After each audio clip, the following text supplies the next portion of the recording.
When you are launching a startup, deployment should not be the thing that slows you down.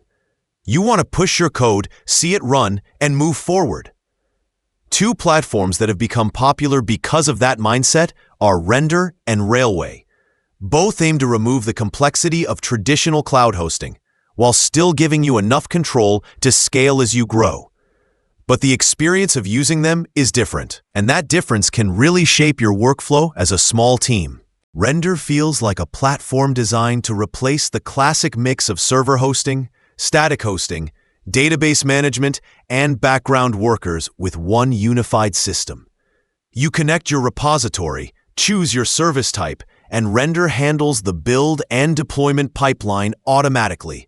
It also gives you features like health checks, auto-deploy from commits, and built-in SSL without needing to configure anything.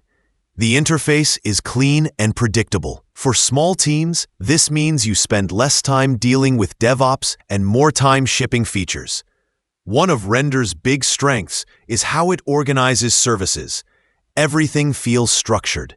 If you run a web service, a background worker, and a PostgreSQL database, Render makes them feel like they belong to the same project and are meant to work together.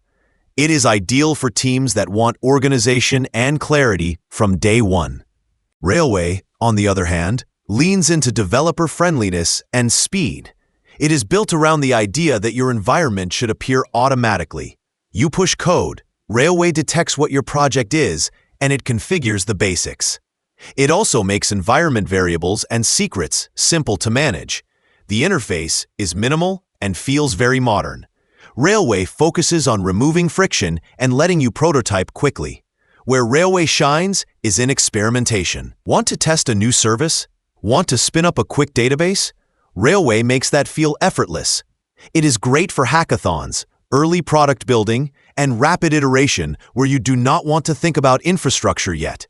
But as your project grows, organization and long-term structure can feel a bit looser compared to Render. Railway is flexible, but sometimes that flexibility means you need to define some of your own structure as you scale. Both platforms make deployment easier than classic cloud setups. Both remove unnecessary DevOps overhead. The best choice depends on whether your priority right now is to build quickly or to build with a long-term structure in mind. If your startup is in the early idea stage, Railway will help you move fast without friction. If your startup is entering the phase where reliability and growth matter, Render will help keep things stable and organized. Either way, the goal is the same: deploy without stress, so you can spend your time building something people actually want.